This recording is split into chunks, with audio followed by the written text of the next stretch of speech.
Capitalist economy. Capitalist form of economy అనేది first ఎవరు propose చేశారంటే దీని క్రియేటర్ వచ్చేసి అడామ్ స్మిత్. ఈయన యొక్క బుక్ అయినటువంటి వెల్త్ ఆఫ్ నేషన్స్ 1776లో ఫస్ట్ ఈయన మెన్షన్ చేశాడు దీని గురించి. అప్పటికి క్యాపిటలిస్ట్ ఎకానమీ అనే కాన్సెప్ట్ లేదు. First he has given some fine ideas regarding this. ఏంటంటే అప్పుడున్న సిచ్యువేషన్స్లో ఏదైతే బ్రిటిష్ క్వీన్ ఈ టైప్ ఆఫ్ థింగ్ ఉందో గవర్నమెంట్ ఓవర్ రెగ్యులేషన్ అనేది ఉన్నిందనమాట. అప్పుడు అలాంటి సిచ్యువేషన్లో ఈ voiced against the heavy handed government regulation of commerce and industry of the time. ఆ టైంలో ఉన్నటువంటి గవర్నమెంట్ యొక్క ఓవర్ రెగ్యులేషన్ని ఆయన ప్యూర్గా అపోజ్ చేశాడు. తర్వాత వచ్చేసి ఎకానమీ ఇలా చేయడం వల్ల ఎకానమీ యొక్క కెపాసిటీ ఫుల్గా ట్యాప్ చేసుకోలేకపోతున్నాం అని చెప్పాడు.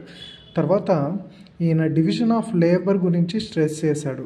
తర్వాత గవర్నమెంట్ నాన్ ఇంటర్ఫరెన్స్ అనేది అవసరము అనేది ప్రపోజించాడనమాట. లెస్ ఇస్ ఫెయిర్ ఎకానమీ అంటారు దీన్ని. ఈయన he proposed that invisible hand of market forces will bring state of equilibrium in the economy. ఒక ఎకానమీని ఈక్విలిబ్రియంలో నడపాలంటే ఒక ఇన్విజిబుల్ హ్యాండ్ మార్కెట్ ఫోర్స్ అనేది అవసరము, ఒక ప్రైజింగ్ మెకానిజము.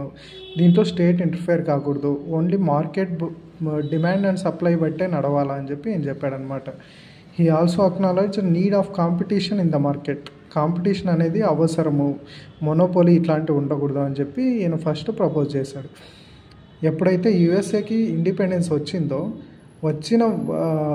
తర్వాత ఈ అడామ్ స్మిత్ ఐడియాస్ డైరెక్ట్ పబ్లిక్ పాలసీలో యుఎస్ అనేది ఇంప్లిమెంట్ చేసింది. జస్ట్ ఈ వెల్త్ ఆఫ్ నేషన్స్ అనేది బుక్ పబ్లిష్ అయిన 1 ఇయర్కే, అంటే సమ్ 1909 ఆ టైంలో అనుకుంటా, సారీ 18 ఇయర్ నాట్ ఐడియా లేదు. From here the idea was spread to the other parts of euro America. ఇక్కడ నుంచి 1800 లోపు మొత్తం యూరోప్ మొత్తం ఈ ఐడియా అనేది క్యాపిటలిజంగా స్ప్రెడ్ అయిపోయిందనమాట. డిఫరెంట్ నేమ్స్తో ప్రైవేట్ ఎంటర్ప్రైజ్ సిస్టమ్ అని, లేదా ఫ్రీ ఎంటర్ప్రైజ్ సిస్టమ్, లేదా మార్కెట్ ఎకానమీ అని. తర్వాత ఈ సిస్టంలో ఏది ప్రొడ్యూస్ చేయాలా, ఎంత ప్రొడ్యూస్ చేయాలా, ఎవరికి అమ్మాలా, ఎక్కడ అమ్మాలా, ఈ టైప్ ఆఫ్ అంతా మార్కెటే ఒక ఇన్విజిబుల్గా రెగ్యులేట్ అవుతుందన్నమాట ప్రైవేట్ ప్లేయర్ ద్వారా. స్టేట్ ఇన్వాల్వ్మెంటు ఎటువంటిది లేకుండా. ఇది టోటల్గా క్యాపిటలిజం గురించి.